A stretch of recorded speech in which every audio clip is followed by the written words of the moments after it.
there's a lot of debate over social networks about giving away your goods for free. But back then, that's how you got ahead. It was like you go, you do something, and then you hope it leads to something else. Tell me about how things used to be in the industry and how you use that tactic of giving to open other doors for you. And do you still think it can be relevant today? Yeah, I mean, there is a lot of, debate over social media about giving away your goods for free. And I do feel, though, back in the day, like you were given a lot of opportunities that maybe paid nothing, or they'd give you free product for the job or whatever it was, but there's always this potential to meet somebody, to click with someone, and then they recommend, like, it's all word of mouth in the beginning. And I do feel like all those situations really got me to where I am today. And I work with a lot of Gen Z, and none of them want to do anything for free.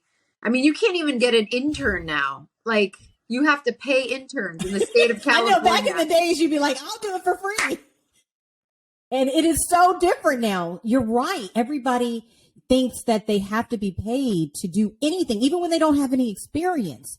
And do you think that is a hindrance to people trying to come into the field now, especially in the beauty industry, when there's a lot of competition and, it's an opportunity to show what you can do? Or do we just feel like we know our value now?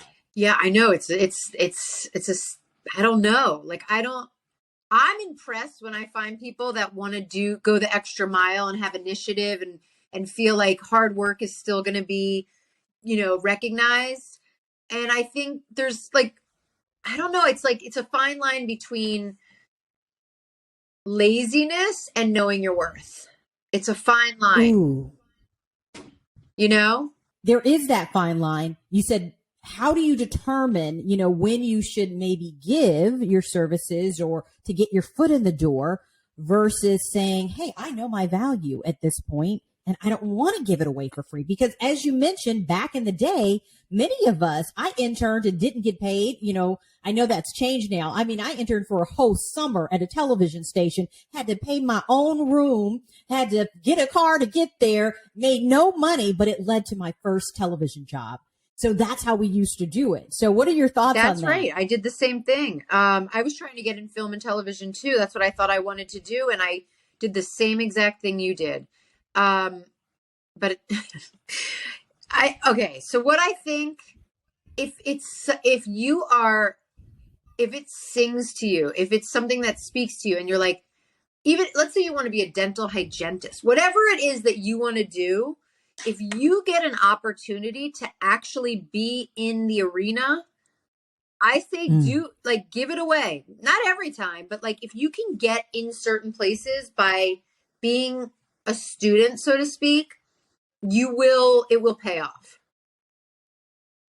So true. So true. And I think life has proven that for me, as I was just sharing. So I think that's really huge. Because you talked about here, you started Ulta, you go to Bloomingdale's, but it's amazing to me. And I'm interested to see how this even happened. But how do you go from working retail to now working with celebrity clients? What was that transition moment? Was it an introduction? Like, we see the people, at the counters working, but you took it to the next level. So it was kind of two things. So when I was working at the counter, because if you bring your high vibration and you talk to everybody, and you look at people and treat everybody nicely, not that I was always shining in the lightest light, like definitely have my down days or like, rude customers and stuff. It is retail after all, but you meet people. So I met a producer.